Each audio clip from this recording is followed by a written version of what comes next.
મુન્દ્રામાં દેશી દારૂના મોટા નેટવર્કનો પર્દાફાશ. પૂર્વ રાજકીય અગ્રણી સહિત 10 સામે એફઆઈઆર. 320 લીટર દેશી દારૂ જપ્ત. મુન્દ્રા શહેર અને તાલુકામાં દેશી દારૂનું દૂષણ ગંભીર સમસ્યા બની રહ્યું છે, ત્યારે મુન્દ્રા પોલીસે બુટલેગરો સામે કડક કાર્યવાહી શરૂ કરી છે અને એક મોટા દારૂના નેટવર્કનો પર્દાફાશ કર્યો છે. પ્રાગપર પોલીસ બાદ હવે મુન્દ્રા પોલીસે સિરાજા વિસ્તારમાં દરોડો પાડ્યો છે. સિરાજાથી નવી નાળ તરફ જતા માર્ગે પાલુ ગોપાલ ગઢવીની વાડીમાં દરોડા પાડી પોલીસે 64,000 રૂપિયાની કિંમતના 320 લીટર દેશી દારૂ, એક દ્વિચક્રી વાહન અને મોબાઈલ ફોન જપ્ત કર્યા છે.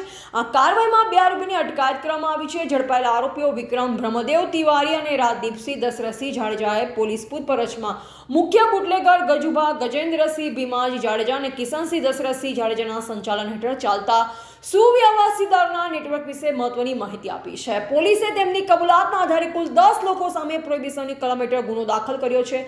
આ કેસમાં સૌથી ચોંકાવનારી બાબત એ છે કે મુખ્ય આરોપી ગજેન્દ્રસિંહ ઉર્ફે ગજુભા ભીમાજી જાડેજા ભૂતકાળમાં નવીનાળ ગામના સરપંચ તેમજ મુન્દ્રા તાલુકા કોંગ્રેસના પ્રમુખ રહી ચૂક્યા છે.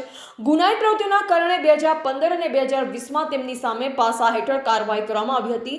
2024માં સ્ટેટ મોનિટરિંગ સેલ દ્વારા તેમના અડ્ડા પર દરોડા પાડી દારૂ સંબંધિત કેસ પણ નોંધાયો હતો. પોલીસ તપાસમાં ખુલ્યું છે કે વવાર ગામનો બુટલેગર ગોપાલ ગઢવી દરરોજ તૈયાર દેશી દારૂ પાલુ ગઢવીની વાડીએ પહોંચાડતો, ત્યારબાદ દારૂને કોથળીઓમાં પેક કરી મુન્દ્રા શહેર અને તાલુકાના વિવિધ સ્ટેન્ડ પર મોકલવામાં આવતા, જ્યાં પગારદાર મજૂરો દ્વારા વેચાણ કરવામાં આવતું.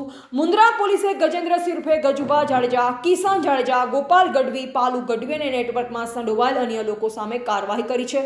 હાલ ફરાર 8 આરોપીને ઝડપવા માટે પોલીસ દ્વારા તજવીજ તેજ કરવામાં આવી છે. મુન્દ્રામાં ખુલ્લેઆમ ચાલતા દેશી દારૂના નેટવર્ક સામે પોલીસે કરેલા કાર્યવાહીથી સમગ્ર વિસ્તારમાં ખળભળાટ મચ્યો છે.